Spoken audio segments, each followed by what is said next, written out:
Hi hello ನಮಸ್ತೆ, ನಾನು ನಿಮ್ಮ ಗೀತಾ ಸಂತೋಷ್. ಸಿರಿ ಸಂಭ್ರಮ ಚಾನಲ್ಗೆ ನಿಮ್ಮೆಲ್ರಿಗೂ ಸ್ವಾಗತ. ಇನ್ನೂ ನನ್ನ ಚಾನಲ್ನ ಸಬ್ಸ್ಕ್ರೈಬ್ ಆಗಿಲ್ಲ ಅಂದರೆ ಪ್ಲೀಸ್ ಸಬ್ಸ್ಕ್ರೈಬ್ ಆಗಿ, ಹಾಗೆ ಬೆಲ್ ಬಟನ್ನ ಕ್ಲಿಕ್ ಮಾಡೋದನ್ನ ಮರಿಬೇಡಿ. ನಾವು ಸಂಡೇ ರಜಾ ಇತ್ತು ಅಂತ ಹೇಳಿಬಿಟ್ಟು ಮಾದೇಶ್ವರ ಬೆಟ್ಟಕ್ಕೆ ಹೋಗೋಣ ಅಂತ ಹೇಳಿಬಿಟ್ಟು ಪ್ಲ್ಯಾನ್ನ ಮಾಡ್ಕೊಂಡ್ವಿ. ಅಂದರೆ ನಾವು ಸಡನ್ನಾಗಿ ಯಾವಾಗಲೂ ಅಷ್ಟೇ ಪ್ಲ್ಯಾನ್ನ ಮಾಡೋದು.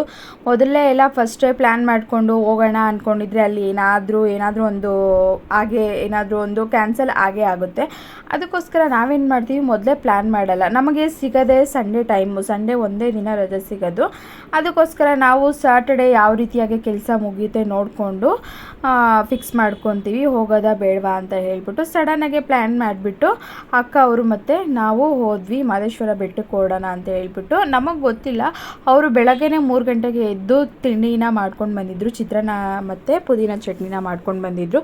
ಸರಿ ಹೋಗ್ತಾ ಆಂದವೇನೆ ತಿನ್ಬಿಡೋಣ, ಬಿಸಿಲಾಗ್ಬಿಡುತ್ತೆ, ಇನ್ನು ಟೈಮ್ ಬೇರೆ ಆಗಿತ್ತು, ತಿಂಡಿ ಟೈಮ್ ಆಗಿತ್ತು ಅಂತ ಹೇಳ್ಬಿಟ್ಟು ತಿಂಡಿ ತಿನ್ಬಿಡೋಣ ಅಂದ್ಬಿಟ್ಟು ಹೋಗ್ತಾ ಆಂದವೇ ಒಂದು ದೇವಸ್ಥಾನ ಸಿಕ್ತು. ದೇವಸ್ಥಾನ ಪಕ್ಕದಲ್ಲೇ ಒಂದು ಕೊಳ ಥರ ಇತ್ತು. ಸರಿ ಅಲ್ಲಿ ಹೋಗಿ ಊಟ ಮಾಡ್ಕೊಂಡು ತಿಂಡಿ ತಿನ್ಬಿಡೋಣ ಅಂತ ಹೇಳ್ಬಿಟ್ಟು ತಿಂಡಿ ಎಲ್ಲನೂ ತೊಗೊಂಡು ಬಂದಿದ್ರು. ಅಲ್ಲೇ ಹೋಗ್ತಾ ವಡೆ ಸಿಕ್ತು, ವಡೆನ ತೊಗೊಂಡು ಚಿತ್ರಾನ್ನಕ್ಕೆ ಚೆನ್ನಾಗಿರುತ್ತೆ ಕಾಂಬಿನೇಷನ್ ಅಂತ ಹೇಳ್ಬಿಟ್ಟು ತೊಗೊಂಡು ಅಲ್ಲಿ ಹೋದ್ವಿ. ಈ ಥರ ತಿಂಡಿ ಊಟ ಎಲ್ಲ ಮಾಡ್ಕೊಂಡು ಹೋಗಿ ಅಲ್ಲೇ ತಿನ್ಕೊಂಡು ಟೈಮ್ ಪಾಸ್ ಮಾಡಿಕೊಂಡು ಬರೋದಂದರೆ ತುಂಬಾ ಇಷ್ಟ. ಅದೊಂಥರ ಚೆನ್ನಾಗಿರುತ್ತೆ ಅಂತಲೇ ಹೇಳ್ಬೋದು. ತನ್ವಿ ನಿದ್ದೆಲಿದ್ಲು, ಅವಳು ಬೆಳಗ್ಗೆ ಬೇಗ ಎದ್ದಿದ್ಲಲ್ವ, ಬೆಳಗ್ಗೆ 4 o'clock ಎಲ್ಲ ಎದ್ದಿದ್ವಿ. ನಿದ್ದೆ ಇರಲಿಲ್ಲ, ಸ್ನಾನ ಮಾಡಿ ಬರೋದಕ್ಕೆ ಟೈಮ್ ಆಗಿಬಿಡುತ್ತೆ ಅಂತ ಹೇಳ್ಬಿಟ್ಟು ಸ್ವಲ್ಪ ಬೇಗನೆ ಎದ್ದು ಸ್ನಾನ ಮಾಡಿ ರೆಡಿ ಆದ್ವಿ. ಅಷ್ಟರಲ್ಲಿ ಅವಳಿಗಿನ್ನೂ ನಿದ್ದೆ ಕಳೆದಿರಲಿಲ್ಲ, ಅವಳು ಸ್ವಲ್ಪ ಅಪ್ಸೆಟ್ಟಲ್ಲೇ ಕೂತಿದ್ಲು. ಅವ್ರ ದೊಡ್ಡಪ್ಪ ಏನೋ ತಿಂಡಿ ಕೊಡ್ತಾಯಿದ್ರು, ತಿನ್ನೋ ಅಂದ್ಬಿಟ್ಟು ಅವನು ಆಟ ಆಡಿಕೊಂಡು, ಅಲ್ಲೆಲ್ಲ ನೀರಿತ್ತಲ್ವ, ಅವನಿಗೆ ನೀರೆಲ್ಲ ಆಟ ಆಡೋದಂದರೆ ತುಂಬ ಇಷ್ಟ, ಅಲ್ಲಿ ಹೋಗಬೇಕು ಅಂತ ಹಠ ಮಾಡ್ತಾಯಿದ್ದ. ಸರಿ ತಂದಿರೋ ಚಿತ್ರಾನ್ನ ಎಲ್ಲನೂ ಅಲ್ಲೇ ತಿಂದ್ಬಿಟ್ಟು ಅಲ್ಲೇ ಸ್ವಲ್ಪ ಹೊತ್ತು ಟೈಮ್ನ ಸ್ಪೆಂಡ್ ಮಾಡಿಕೊಂಡು ಕೂತಿದ್ವಿ. ಅಲ್ಲಿ ಕಾರಲ್ಲೇ ಸ್ವಲ್ಪ ಮ್ಯಾಟ್ ಇತ್ತು, ಈ ಥರ ನೀಟಾಗಿ ಆರಾಮಾಗಿ ಕೂತ್ಕೊಂಡು ತಿಂಡಿ ತಿನ್ಬೋದು. ಮಕ್ಕಳೆಲ್ಲ ಇದ್ರಲ್ವ, ಅವ್ರಿಗೆಲ್ಲ ತಿನ್ನಿಸ್ಬೇಕು ಅಂತ ಹೇಳ್ಬಿಟ್ಟು ಅಲ್ಲೇ ತಟ್ಟೆಗಳಿಗೆ ಎಲ್ಲನೂ ತಿಂಡಿಗಳನ್ನ ಬಡಿಸ್ಕೊಂಡು ಆರಾಮಾಗಿ ಕೂತ್ಕೊಂಡು ತಿಂಡಿ ತಿನ್ಕೊತ ಕೂತ್ಕೊಂಡ್ವಿ. ಚಿತ್ರಾನ್ನ, ಪುದೀನ ಚಟ್ನಿ ಮತ್ತು ವಡೆ ಎಲ್ಲನೂ ತಿಂಡಿ ಎಲ್ಲನೂ ಮುಗಿಸಿ ಸರಿ ಮುಂದೆ ಹೋಗೋಣ, ಟೈಮ್ ಆಗಿಬಿಡುತ್ತೆ, ಬೆಟ್ಟದಲ್ಲಿ ಯಾವ ರೀತಿಯಾಗಿ ರಶ್ ಇರ್ತಾರೋ ಅಂತ ಹೇಳ್ಬಿಟ್ಟು ತಿಂಡಿ ತಿಂದು ಎಲ್ಲನೂ ಸಹ ಬ್ಯಾಗಲ್ಲಿ ಪ್ಯಾಕ್ ಮಾಡಿಕೊಂಡು ಅಲ್ಲಿಂದ ನಾವು ಹೊರಟಿದ್ದೆ ಮಾದೇಶ್ವರ ಬೆಟ್ಟಕ್ಕೆ. ಅಲ್ಲಿ ಹಸುಗಳನ್ನೆಲ್ಲನೂ ಕಾಡಿಗೆ ಕರ್ಕೊಂಡು ಹೋಗ್ತಾರೆ. ಅಲ್ಲಿ ರೋಡ್ ಫುಲ್ಲೂ ಹಸುಗಳೇ ಇತ್ತು. ಸರಿ ಅಂದ್ಬಿಟ್ಟು ಅಲ್ಲಿಂದ ನಾವು ದೇವಸ್ಥಾನಕ್ಕೆ ಹೊರಟ್ವಿ. ಫೈನಲ್ ಆಗಿ ನಾವು ಬಂದಿದ್ದು ತಾಳ್ಬೆಟ್ಟಕ್ಕೆ ಬಂದ್ವಿ. ಅಲ್ಲಿ ಆರ್ಚ್ ಕಾಣ್ತಿದೆ ನೋಡಿ, ಅದು ಬಂದು ಮಾದೇಶ್ವರ ಬೆಟ್ಟದ ತಾಳ್ಬೆಟ್ಟ ಅಂತ ಹೇಳ್ತಾರೆ. ಇದು ಶಿವರಾತ್ರಿ ಹಬ್ಬದಲ್ಲಿ ಸಿಕ್ಕಾಪಟ್ಟೆ ರಶ್ ಇರ್ತಾರೆ ಅಂತಲೇ ಹೇಳ್ಬೋದು.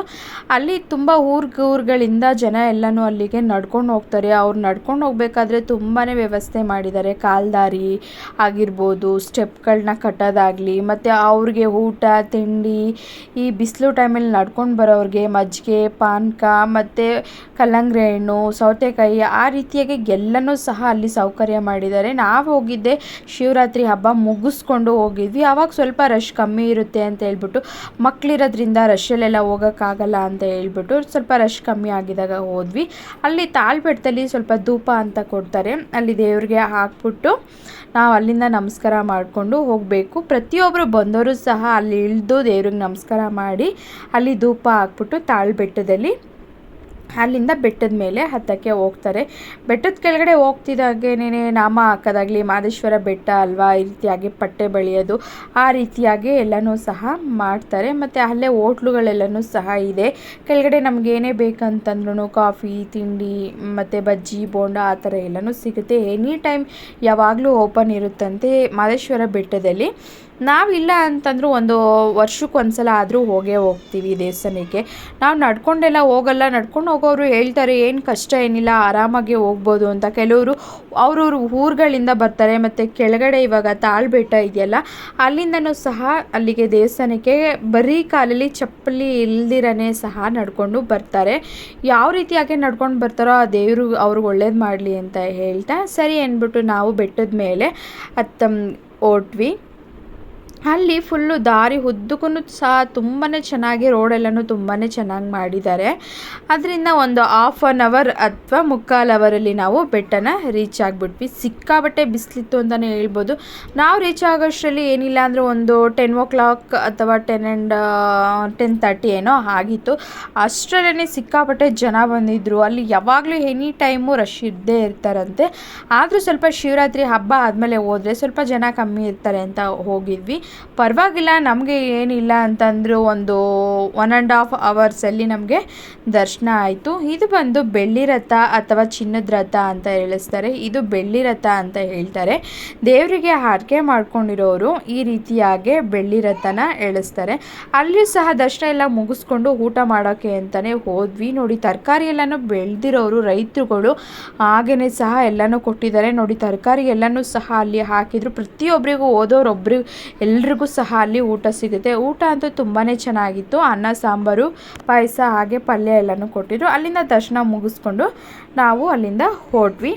ಇವತ್ತಿನ ವಿಡಿಯೋ ನಿಮ್ಮೆಲ್ರಿಗೂ ಇಷ್ಟ ಆಗಿದೆ ಅಂತ ತಿಳ್ಕೊತೀನಿ. ಇನ್ನಷ್ಟು ವಿಡಿಯೋಗಳಿಗಾಗಿ ನನ್ನ ಚಾನಲ್ನ ನೋಡ್ತಾ ಇರಿ.